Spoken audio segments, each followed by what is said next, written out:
नमस्कार, स्वागत है आपका सुरता साहित्य की धरोहर में, जहां हम खोजते हैं अपने अतीत की मिट्टी में छिपे अर्थ, संस्कृति और संवेदना के वे रत्न जो हमें हमारी जड़ों से जोड़ते हैं। आज के इस आलेख वाचन अंक में हम आपको ले चलेंगे सिहावा की उस पवित्र भूमि पर जहां महानदी की पहली धार बहती है, जहां श्रृंगी ऋषि ने अपनी तप शक्ति से संस्कृति को दिशा दी और जहां पर्वत, वन और जल मिलकर एक जीवंत आध्यात्मिकता रचते हैं। आज प्रस्तुत है मैं सिहावा हूं, श्रृंगी ऋषि की तपोभूमि और उनका सांस्कृतिक विरासत। लेखिका श्रीमती संध्या सुभाष मानिकपुरी। आइए सुनते हैं सिहावा की वाणी में उसकी आत्मकथा। मैं सिहावा हूं।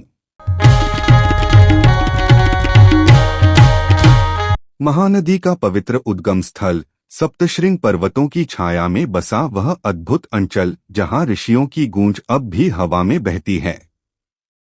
मेरी पहचान केवल एक पर्वतीय क्षेत्र या धार्मिक स्थल भर नहीं है, बल्कि मैं सहस्त्रों वर्षों की आध्यात्मिक, सांस्कृतिक और प्राकृतिक धरोहर को समेटे एक जीवंत प्रतीक हूँ। मैं वह भूमि हूँ जहाँ श्रृंगी ऋषि ने साधना की, जहाँ तप की आंच में सभ्यता ने संस्कारों का स्वरूप पाया। महर्षि कश्यप की परंपरा के तेजस्वी ऋषि, जिनका नाम श्रृंग अर्थात सींग रूपी जटाओं से जुड़ा हुआ माना जाता है, उनकी तपोभूमि सिहावा की घाटियों और शिखरों में आज भी विद्यमान है। श्रृंगी ऋषि ही वे महर्षि हैं जिनके आह्वान पर राजा दशरथ ने पुत्रेष्टि यज्ञ किया था, जिससे मर्यादा पुरुषोत्तम श्रीराम का जन्म हुआ।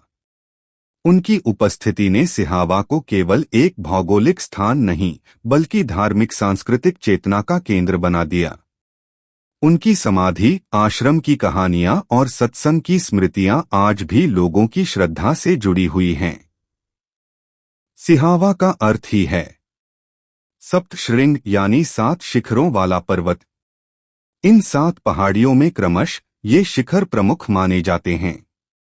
श्रृंगी ऋषि पर्वत, कोटरी डोंगरी, करियामाटी पहाड़ी, रामटेकरी, नागडोंगरी, हड़स डोंगरी, गंगरेल डोंगरी, इन श्रृंगों के बीच फैली हरियाली, जलप्रपात और शुद्ध वातावरण तप और साधना के लिए आदर्श रहे हैं। ये पर्वत ऋषि परंपरा के साक्षी हैं, जिन्होंने वेदों, उपनिषदों और लोक धर्म का बीजारोपण किया। मैं ही वह भूमि हूँ जहाँ से माँ महानदी निकलती है, वह नदी जो न केवल भूगोल को सींचती है, बल्कि लोकजीवन की सांस्कृतिक धारा बनकर बहती है।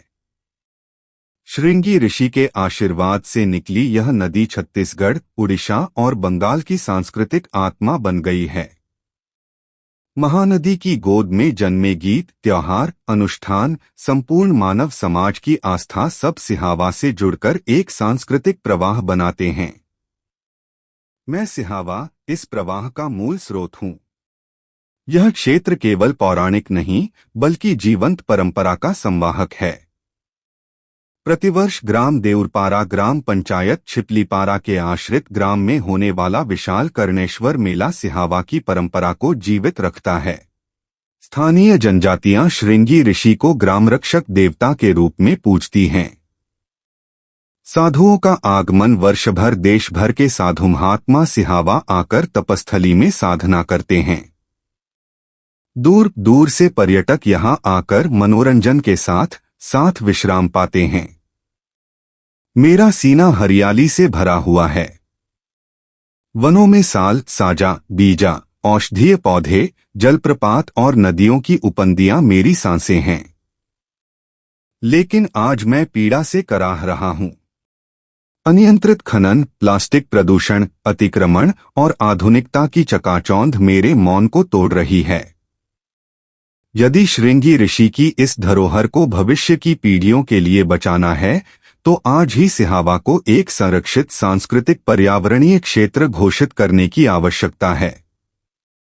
क्योंकि मैं सिहावा हूँ, श्रृंगी ऋषि का मौन उच्चारण हूँ, मैं महानदी की पहली धड़कन हूँ। मैं ऋषियों की साधना, किसानों की आस्था और जनजातियों की संस्कृति हूँ। मैं तुम्हें पुकार रहा हूँ, आओ, मेरी विरासत को जानो, सहेजो और आगे बढ़ाओ। मैं केवल एक पर्वत नहीं, मैं तुम्हारी जड़ों की पहचान हूँ। वीणा या जलधारा की हल्की पृष्ठभूमि संगीत के साथ धीमे स्वर में। सिहावा केवल एक स्थान नहीं, वह एक जीवंत संस्कृति है जो हमें बताती है कि धरती, जल, वन और मन सभी मिलकर एक ही सूत्र में बंधे हैं।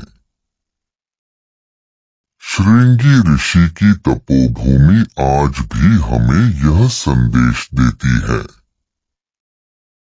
कि संस्कृति का सार केवल पूजा या परंपरा में नहीं, बल्कि जीवन के प्रति संवेदना और संतुलन में है। आप सुन रहे थे सुरता साहित्य की धरोहर। आज की प्रस्तुति थी मैं सिहावा हूँ, श्रृंगी ऋषि की तपोभूमि और उनका सांस्कृतिक विरासत। लेखिका श्रीमती संध्या सुभाष मानिकपुरी। अगले एपिसोड में फिर मिलेंगे, एक नई रचना, एक नई संवेदना के साथ। तब तक बने रहिए सुरता के साथ।